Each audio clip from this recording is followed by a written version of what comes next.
ফাইজলামি করতে আসছেন, আমি করতে আসি নাই, তাই আপনার কাছে আমি খারাপ। উনিও সিগারেট খায়, আমিও সিগারেট খাই। আমার সিগারেটকে তার গাঁজা মনে হইলো, তার সিগারেটকে সিগারেট। আমি কোনো সেক্সুয়াল হ্যারাসমেন্ট করি নাই মানে করি নাই। যদি করে থাকি, এরকম কেউ প্রমাণ করতে পারে, সিসিটিভি ফুটেজে প্রমাণ হয় আমি গায়ে হাত দিছি বা মারতে গেছি, তাহলে আমি মিডিয়ায় ছেড়ে দিব। আমরা কাজ করতে আসি শুটিং সেটে, একটা ডিরেক্টর আমাদেরকে টাকা পে করে, আমাদের আর্নিং হয়, এটাই আমার চাকরি, আর কিছুই করি না, এটা আমাদের চাকরি।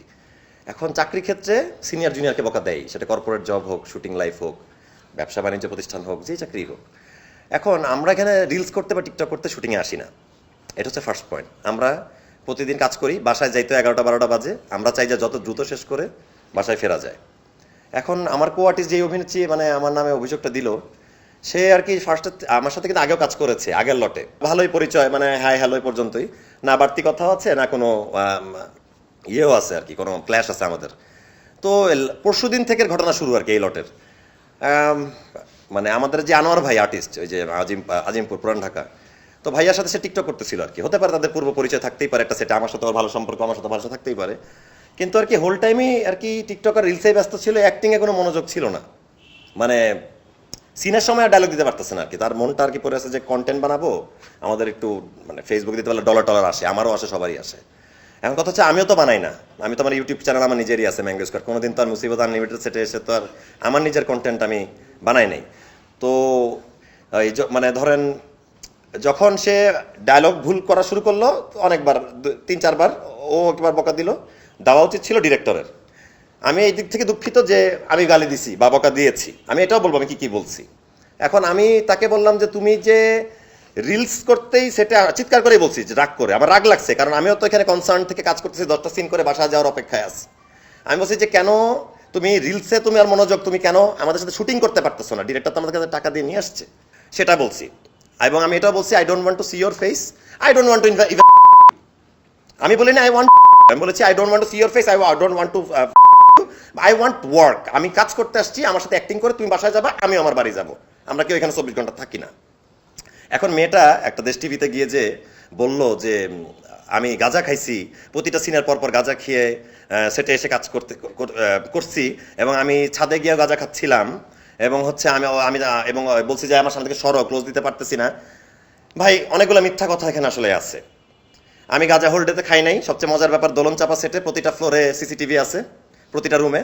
আমি মেয়েটার গায়ে হাত তুলি নেই, মারা তো অসম্ভব, এটা হতেই পারে না। 10 বছর ক্যারিয়ারে আমি কোনো মেয়ের গায়ে ভাই হাত তুলবো কেন? এরা তো আমার বাসায় আমার আম্মা আছে, আমার বোন আছে, আমি নিজে রিসেন্টলি বিয়ে করেছি, আমার বউ আছে। ম্যারিড লাইফে এই ক্লেমটা একদমই বাজে কথা। আর সেক্সুয়াল হ্যারাসমেন্ট 40 জনের সামনে আপনি কারোর সাথে মানে এই টাইপের কথা বলতে পারেন না।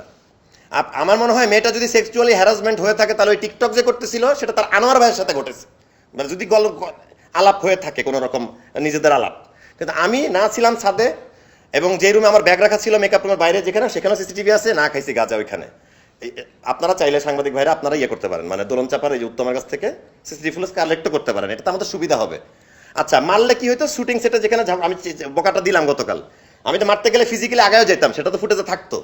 আমি তো 10 হাত দূরে দাঁড়ায় গালি দিচ্ছি বা হাত দিয়ে আগল দিয়ে যাচ্ছি, মানে আমি বকা দিচ্ছি, তাহলে মারলাম কখন? আচ্ছা সেক্সুয়াল হ্যারাসমেন্ট করলামই বা কখন? আমি অবশ্যই মেয়েটাকে সরি বলার জন্য আমি রেডি, মানে আমি বলতেছিলাম সকালে যে আচ্ছা আর্টিস্ট সিকিউরিটিতে জানা, যদি আমাদের একসাথে চা খেয়ে আমরা যদি মেয়েটার সাথে কথা বলা যায়, একটা মেয়েকে আমি যাই সি ইউর ফেস, এটা খারাপ বলছি। দেশ টিভির কি কম টাকা আর্ন হচ্ছে? 2 লক্ষ 3 লক্ষ ভিউজ হয়ে গেছে, ডলার আসবে, 1 মিলিয়ন হয়েও যাবে রাতবেলা সবাই বলতেছে আমি গাঞ্জা, কমেন্টে সবাই লিখতেছে আমি গাঞ্জা করছিলাম, আমি কালো ছেলে, ঠোঁটটা কালো, আমার দাঁতের সামনে হলুদ। ভাই দাঁতটা ভেঙে গেছে, এখানে ফিলিং, তাই দাঁতটা হলুদ, হাজার দাঁত মাজলেও যায় না, ফিলিংটা বারবার চেঞ্জ করতে হয়। আমার ঠোঁটটা কালো, এখন কি করবো বলেন? আমি সিগারেট খাই, সিগারেট তো ওই মেয়েটাও খাইছে, সিগারেট তো আনোয়ার ভাইয়ের সাথে সেটে সে খাইছে। আমি যতবার মেকআপ নিচ্ছি 5 বার বসে আসো আসো আসো সিগারেটটা খাই, চলো, আমার সামনেই তো ঘুরছে এটা। তো উনিও সিগারেট খায়, আমিও সিগারেট খাই। আমার সিগারেটকে তার গাঁজা মনে হইলো, তার সিগারেটকে সিগারেট। এবং সিসিটিভি ফুটেজ যেতে আমি আল্লাহ বাঁচাই দিছে আমাকে সামহাও, যেখানে সিসিটিভি ফুটেজ আছে, আমি যদি গাঁজা খেয়ে থাকি, সিগারেট আর গাঁজার কালার তো আলাদা, মানে আপনি বুঝবেন ওটা। সো আমি এটার সাথে আমি আমার ম্যারিড লাইফটা খুবই সুন্দর করে পার করছিলাম। মানুষ আসলে মিডিয়াতে আসলে অনেক রকমের ব্যাপার থাকে, এক পক্ষ এইদিকে কাজ করে, এক ডিরেক্টর ডেট পায় না আমার, সেই ডিরেক্টর মোটামুটি আমাকে লিখে গালি দিচ্ছে। তো এইটা তো হ্যারাসমেন্ট একটা, আমাকে যারা ইনবক্সে না জেনে গালিটা দিচ্ছে, মানে তথ্যটা না জেনেও, সেটা কি হ্যারাসমেন্ট না? আর আমি এটা তাকে বলেছি যে 2000 টাকার আর্টিস্ট আমিও ছিলাম, আমার ক্যারিয়ারে প্রথম 3 বছর, এই 10 বছরের বেতন ছিল 2000 টাকা। আমি ওই টাইমে জানতাম যে কিভাবে লিড রোলের থেকে শুরু করে সবার সাথে চলতে হয়। এখন কথা হচ্ছে যে আপনি নিজেও ধোয়া তুলসী পাতা না, আপনি নিজেও জানেন আপনি এই ব্লেমটা দেওয়ার আগে আপনার ভাবা উচিত ছিল আপনি কি চান আসলে। আমি তো এটা সলভই করতে চাইছিলাম আর্টিস্ট সিকিউরিটি দিয়ে।